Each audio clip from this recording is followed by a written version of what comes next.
Hey everybody, it's Tuesday, and I hesitated making this video because I know people flip out and jump to conclusions, but I'm gonna make it anyway because I know I'm not the only one that feels this way, and I tried to find a neutral way of discussing this.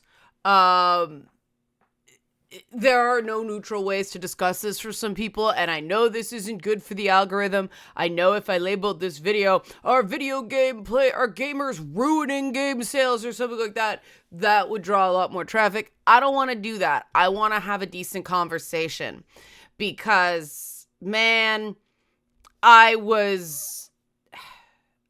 am delaying playing Pirate Yakuza because of all the conflicting information about what I need to play before I play this, combined with the conflicting information I've gotten regarding playing Trails in the Sky properly, and the complete shit show regarding Veilguard and Assassin's Creed Shadows, which I am planning to play at launch just because I'm not going to let the screaming by people put me off a game. And I am actually up to date on Assassin's Creed.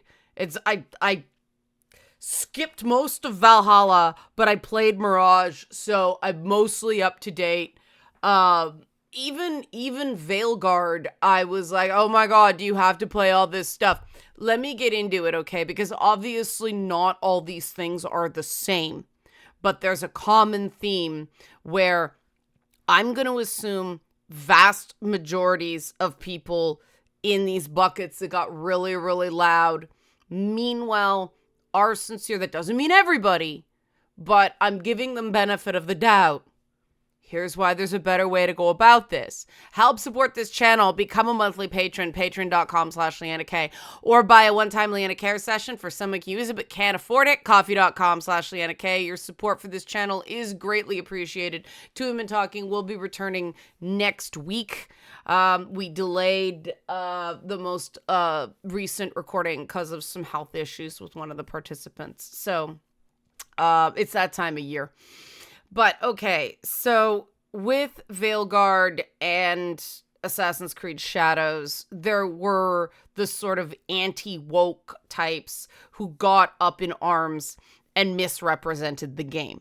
Now, are there criticisms of Veilguard? Sure, absolutely. Is it one of the worst written games ever? No, absolutely not. My take on it, being about halfway through my second playthrough of the game, is that it needed another 3 to 6 months of playtesting and polish that it didn't get.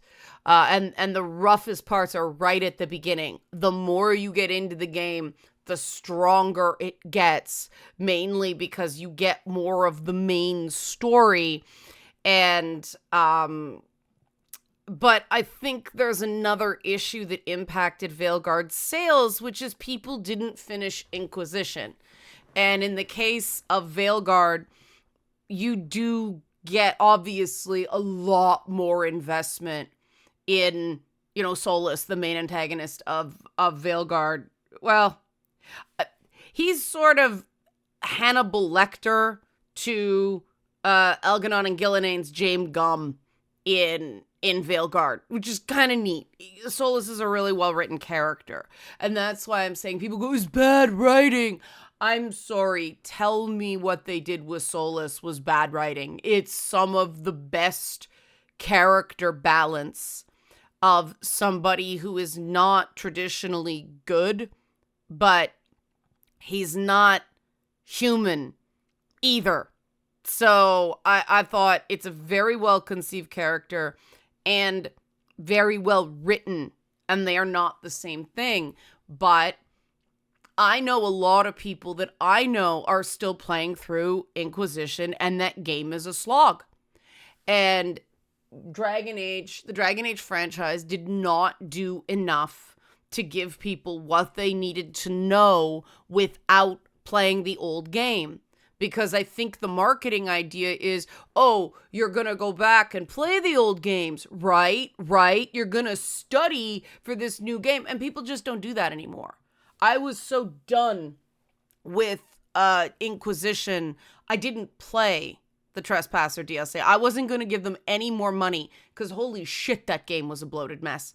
And so I looked up YouTube videos on what I missed and asked a few people. It's like, okay, fine. But YouTube should not be doing the work for these game companies. It should be, this is what you need to know. Because if you don't sell a certain amount way too early, especially for Dragon Age Origins was a slow burn.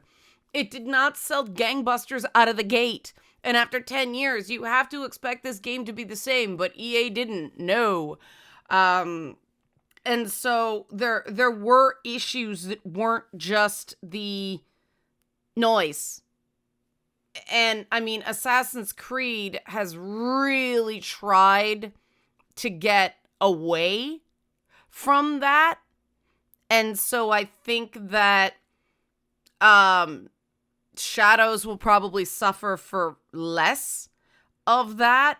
But there is still the strangeness of people freaking out about that game and going, do I have to play this? Do I have to play that? Probably not, right? So we'll see if Shadows does better out of launch because it's a completely new setting. You don't really have to know anything. Hey, you get a little deeper experience if you do. If you know all the Easter eggs and everything like that they're showing throughout the game, hey, cool. But you don't need to play a previous 60-hour game to play Shadows. You can go in cold.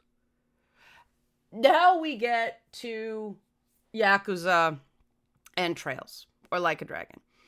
And there are a lot of games in the Yakuza franchise. The Yakuza franchise has the distinction of a game series that only really hit in North America in the fourth or fifth game. So they remade, they added Yakuza 0. Remade into the Kiwami editions. 1 and 2. But 3 and 4 are still jank as fuck, especially 3. And 3's got a really cool story wrapped up in a lot of jank. And then there's 5 and 6, who have some neat stuff. Yes, I have peeked on the wiki because, oh my god, I will never catch up if I play these games. And it's like, I'd like to play these games, but with what time? And then you've got the Ishiban games. And then you've got Pirate Yakuza. And so I've been asking people, what do I need to play Pirate Yakuza? And I'm given a list of 5 games. The problem is, they're not the same 5 games, no matter who I asked. And so, I haven't played Pirate Yakuza, even though I fucking love Majima Goro. I should be right in on this game. But I'm like, no, I'm not sure if I'm going to get the best experience because I've told you have to play 4. No, you don't have to play 4. You have to play 5. You absolutely do not have to play 5. You have to play 0, 1, 2, and then 7 and Infinite Wealth and something else. And I'm just like, there is no standardization and no official guide from the company that I have seen. If there is one, please somebody let me know. Because the conflicting shit with the fans is a bit of an issue. And yes, long-standing series like this with a lot of lore, with a lot of backstory, do attract a certain amount of die-hard feral fan base who thinks everything is important. And again, I don't think this is in bad faith. And I don't think you can blame the fans for the game company not putting out a definitive guide, or again, watch this video if you've missed games and you want to get on board. Because I personally think that if somebody plays a game and enjoys it, they'll go back and play the previous games the same way I did I dropped out of Assassin's Creed for a while because they were annual titles and couldn't keep up. I picked it up on Odyssey because it looked pretty cool. And then I went back and played Origin. And did I enjoy Origin as much as I did if I played it cold? Probably not, but I went back and played it because I wasn't left behind. And I almost did it with Valhalla, but then I looked at the number of playtime because I really, really like Mirage. And I'm like, nope, I don't have that kind of time. I wish game companies, especially something like Veilguard, where there's all these cool stories that didn't get a lot of time because they were just companion quests. There's like entire add-ons. Like game companies who want the ongoing money from a franchise have to stop thinking about live service and start thinking about little add-on stories, little 5-10 hour experiences of more solving mysteries with Nev in Minrathous, more in Navarra. Oh my God, there's so much more potential in Navarra. Even Treviso. Now, they backed themselves into a corner with Minrathous and Treviso, but still, there's a lot more with the dwarves. And all these environments are built, right? You could do a lot more. And it's this combination of feeling like you're barely scratching the surface and knowing that if we get more, it's going to be ages. And people who play games want to play games. They don't want to read a comic. They don't want to read a book. I really liked the Dragon Age books. I thought the comics were okay, but there's too much lore buried in them. They get lost, and then you get this fighting in the fan base between people like me who've read the extended stuff and have one very strong opinion about how that game world works, and then other people who've only played the games and like, huh? Where are you getting this from? Fucking fair, right? If you want people to stay current with your franchise, you have to let people stay current with your franchise and not give them, like, my reading list for universities in English lit major every year wasn't as long as the number of fucking hours I have to put into Yakuza to play fucking pirate. And I'm sure I don't, right? My conscious brain is going, no, you don't. Just pick up the game, play the game. Friends of mine have said, play the game. Eileen's gone, this is your jam, play the fucking game. But part of me is like, what if I spoil something for myself? What if I don't get a lot of the side content? Because part of the fun in Yakuza is seeing the same characters pop up again and again and again and again. But holy shit, right? Especially those of us that hadn't really known what this game was and played it because people like, you are gonna love Yakuza. It seems like your kind of thing. And yeah, I played Yakuza and I love Yakuza. Kiryu, Majima, and you know, Ishiban seems pretty great. The limited exposure I've had, but oh my God, I'm so behind. Right? And it is not the responsibility of the fan base to release definitive primers for these series. You can't expect the fan base to do this. The fan base is too close to it. But this is the problem with the fix it with mods culture we've got in fucking AAA gaming now. Bethesda keeps getting away with, we're gonna put out boring ass broken crap and expect our community to fix it for free for us, and people will go back and play our games and get it again because the community is doing our fucking job and we're being rewarded for it. I fucking hate that shit. It is the responsibility of a game company to make it clear what people have to play. And the articles I've seen about, you know, Pirate Yakuza, there's no way Sega would make a game. Well, Sega would publish a game. Is it still Sega? I don't know. I think it is. But with like 4 games and a DLC you have to play. That's a website creating their own guide, as far as I'm concerned. I could be totally wrong. The makers of the game might have said, yeah, you need to play 300 hours of games, This is why From Software does well. Every game is just, hey, this is a fucked up world that's nobody's played before. Even the Dark Souls games in between, it's not that important, right? You pick up what you want to pick up as you go along, and that's why I think the FromSoft stuff has gained steam game to game. With a stumble on Sekiro, a lot of people skipped that game, and I don't blame them. That was probably the most frustrating of the FromSoft games I've played to date. For me, individual mileage may vary. But let's get to Trails. Okay, because Trails is where the Feral fan base really does take on a mind of its own and a life of its own, because I know I'm not the only streamer who's had to tell people, guys, you gotta chill. You know, when I've got people saying, use a guide on my first playthrough.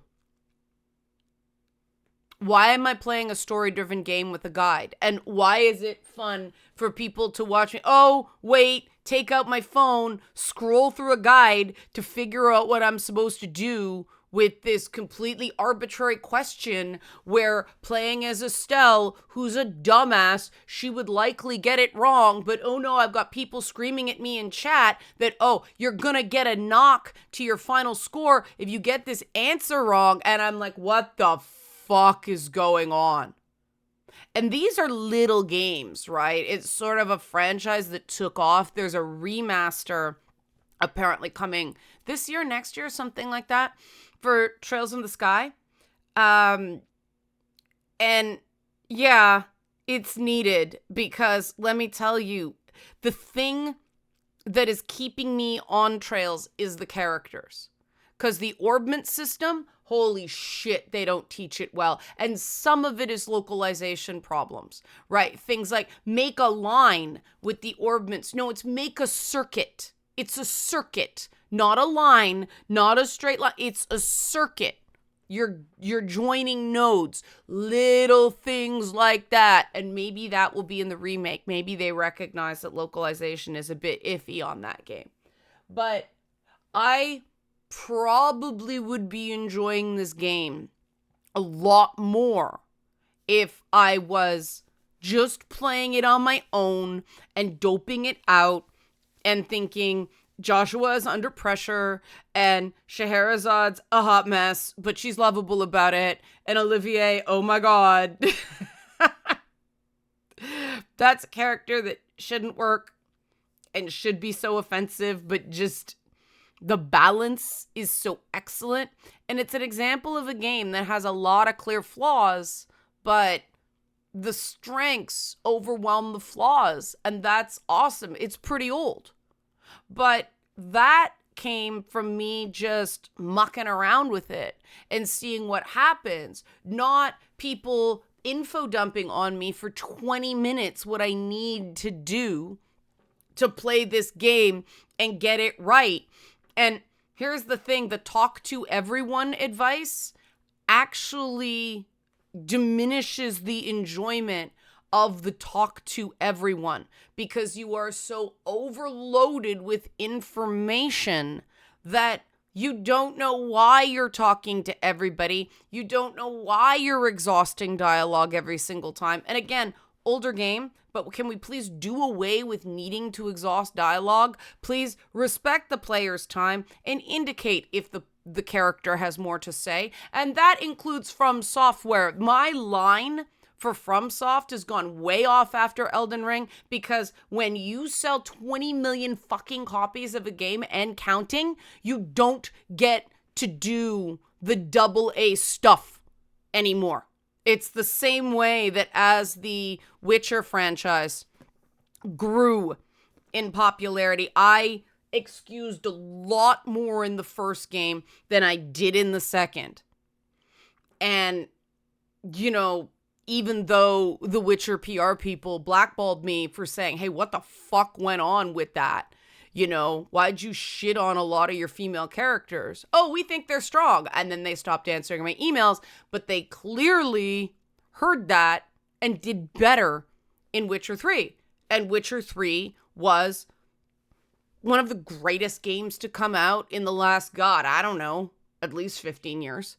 And that's what happens when devs actually listen to reasonable critique, right? And you can't listen when everyone is screaming, even if it's positive screaming. And that's why I'm talking about like Yakuza and Trails, because these are just overexcited fan bases. They're not deliberately toxic. They're not trying to drive anyone off. They're just very, very excited and have forgotten what it's like to pick up a game for the first time and need a little time, right? I don't think anybody means any harm there. But the game companies know this is going to happen. And instead of constantly groveling and apologizing and pulling all this shit, just go, look, here are some resources that you can tune this stuff out. And you can hear directly from us what you need to do. And, they used to put it right with the game, like a previously on video. But now, the internet, the community does everything for us, so they don't bother with the previously on, this is what you need to know, right? That would help so much. Release that a little bit before the game, because again, I know of at least 10 people who are still picking through Inquisition while EA has already closed the book on Veilguard. They didn't give it enough time.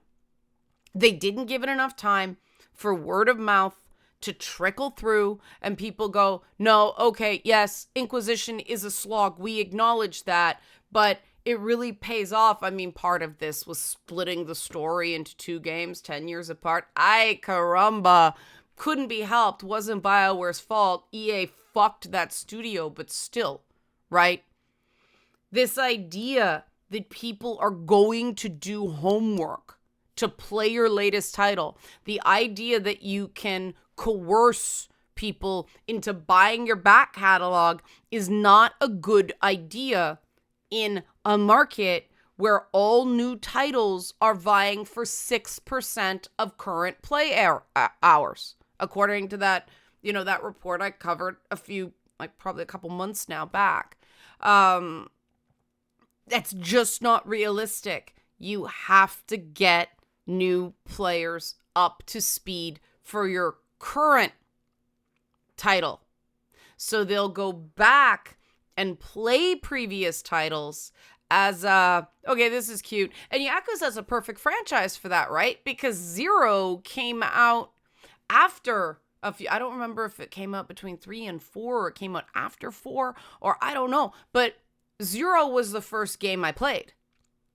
And obviously it works both as the first game you play chronologically, or you can play like Kiwami 1 and 2 and then go back and play Yakuza 0. And it works both ways. That's the way to do it, right? But it gets hard when you're at number 8. And yes, it used to be easier to sell a continuing story. But I think that's changed just because it used to be your continuing story was maybe 20-25 hours, the last game. Now it's a minimum of 60, if not 120, if not 300 hours. And that's just not feasible. It's not, especially with adults and people having busy lives and people's money being super tight right now. At least it is here in Canada, because everybody's waiting to find out what the fuck is going on with these fucking tariffs. Game companies, 1, are not respecting the player's time. 2, relying on their fan bases to do their marketing for them, and their fan bases are not professional marketers. They're excited fans who really, really, really, really, really, really, really, really love it. So everything is important, and that is not their fault. You want that. You want that really driven fan base, but you also want something where people can connect to, that is reliable, that tunes out the noise, because there is a lot of noise. Your most rabid fans are not the most objective on your franchise. Up until Inquisition, was not objective about Dragon Age. I played through Dragon Age 2 the first time, and I couldn't admit that it was sort of disappointing, but that's a game that's intended to be played twice. And so, I mean, I fucking saw the angels or the spirits or the demons or whatever you want to call them when I played Origin. I'm like, oh my God, this game is a revelation. Finally, actual role-playing in roleplay, in an RPG, for the longest time. Because, let's face it, Witcher 1 and 2, really great action. Well, Witcher 2 got better. I shouldn't say really great action. Cool world, right? To see the design of the various characters taken from the book and put on screen, like the Necker designs and all that stuff. That was cool. That was cool. But talk about a franchise that diverged wildly from the books and didn't get the "you changed it" screaming, because there were tits. That's why. And not boobs, not attractive women, tits.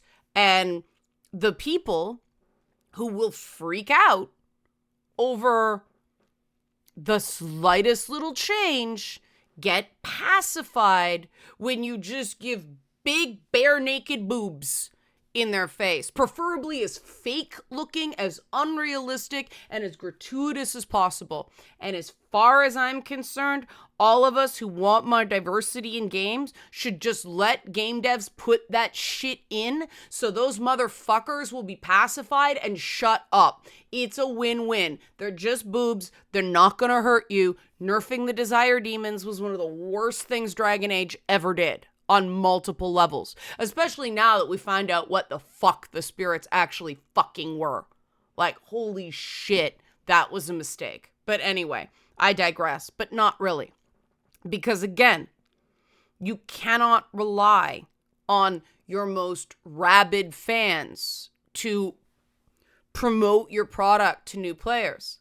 And you should just tell your most rabid haters to fucking shut it. Like, don't be nice to them. Don't listen to them. They clearly haven't played the game. They're never gonna play your game. They're never gonna buy your game. Just fucking too bad. Right?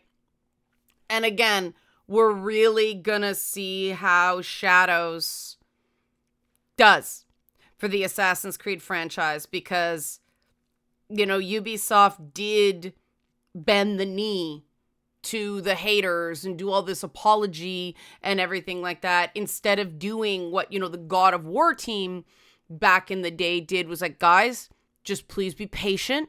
Just please trust us. When the game comes out, you'll see what we did.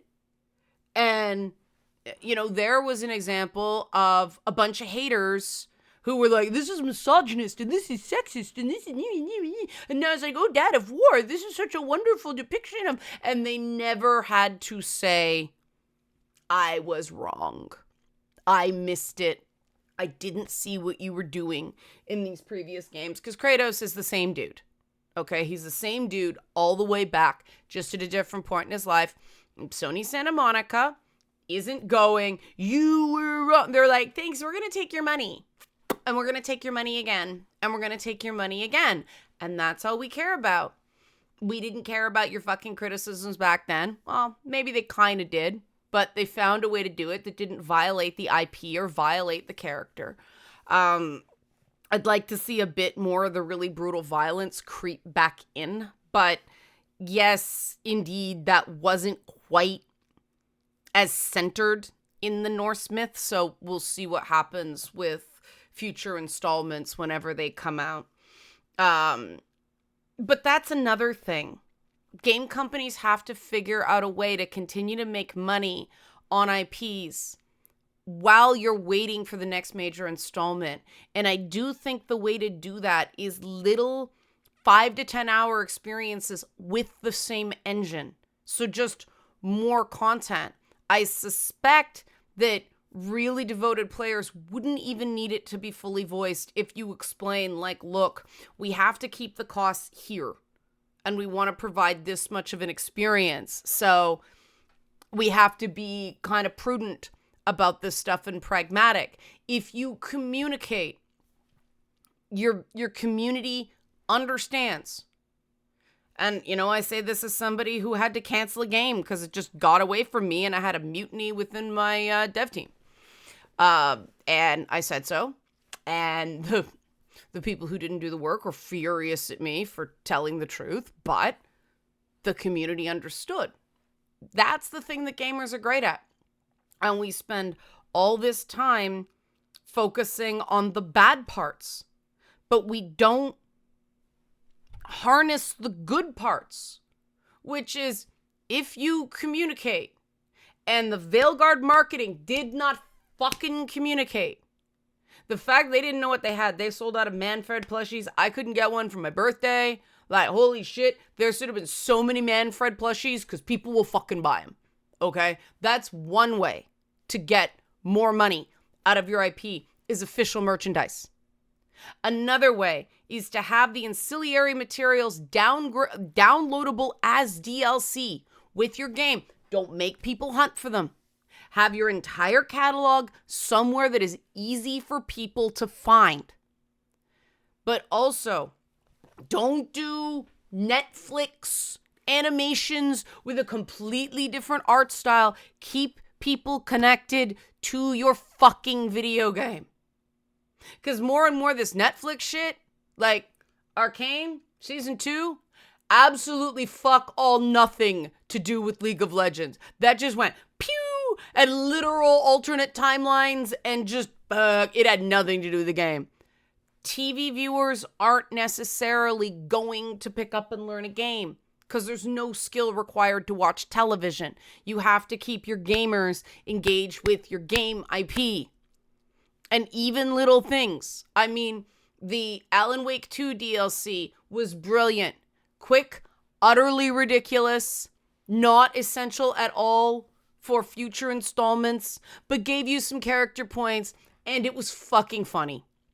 It was entertaining. It was extra content. I bought the deluxe edition at launch because I am a fucking Remedy diehard, and I didn't regret it at all. I didn't care that it was short.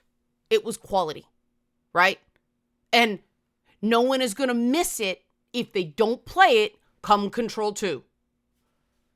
That's the way to do it. It isn't that hard. It does take some planning, and it does take some, confidence in what you've created that people will find it. And oh God, Remedy are the masters for that. Holy shit, they took a long time to get Alan Wake 2 out. But you saw the communication. You saw them going out there and going, we're just flying the flag. People may think we're absolute freaks, but we're going to do dance number at the Game Awards, right? They went out there and they showed confidence and they showed love and they connected to the community and they were willing to be a bit silly. And EA is never going to let BioWare do that, right? Let me tell EA's marketing team on Dragon Age is so tightly controlled that back in the day when Peter Moore was still in charge of EA, he personally told the BioWare PR people to give me access on, forget, it might have been Inquisition at the time, probably, and they still were like, 5 questions or no follow-ups, or 2 questions, no follow-ups by email, wouldn't give me a fucking interview. That's how, that's how imprisoned the BioWare dev team is. And I don't think much has changed based on the marketing. So, what do we take away from this? Video game PR people are dicks to people who are not looking to hate on something, are just looking to say, look, I like what you do. There are things, I have questions, right? Whenever I approached a team with some sort of critical questions, challenging questions. It was never to crucify them. It was giving them a chance to respond to the criticism. And we needed more of that. But no, game PR didn't want more of that. They just wanted more. Nope. And, game press got more and more and more negative, and game companies relied more and more and more on the fan base to be an unpaid marketing team. And you can't have an unpaid marketing team. You can't. So there's a way to do this right. And I hear a whole bunch of, oh, it's expensive. Oh, this, oh, that. Oh, blah, blah, blah. We have to start. Doesn't matter. If you've got this ridiculous sales target of 3 million in holy shit, 6 months, when people are still, and they saw probably the play hours on Inquisition because everything's data mined now. And they're still we're not going to revise these targets. I think EA wants this dead for some reason, or they just don't care. It's nope, these are your targets because it took you so long. We're not going to take any responsibility for the 2 false starts and forcing you to make a live service game because we still think Dragon Age Vilgard should have been a live service game. That would have been a fucking disaster, let me tell you. A game like that, there has to be a beginning, middle, and end. There has to be an emotional payoff, meaning the story ends. And you can do lots of stuff.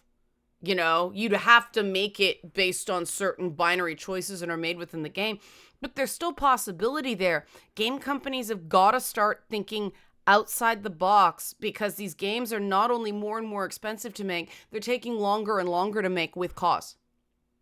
And in order to make truly great games, you have to wait until they're ready, which means having B teams doing extended content, keeping people connected to these franchises. And I hate to say it, but there's just too many games out there now.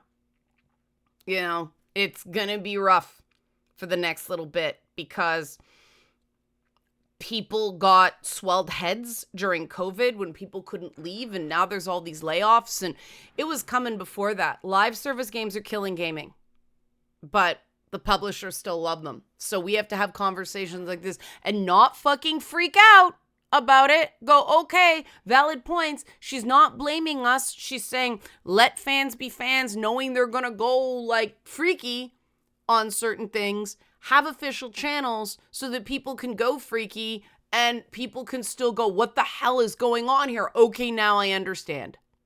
Help support this channel. Become a monthly patron. Patreon.com/LeannaK. Or buy a one-time Leanna Care session for someone who can use it but can't afford it. Coffee.com/LeannaK. Thanks for watching.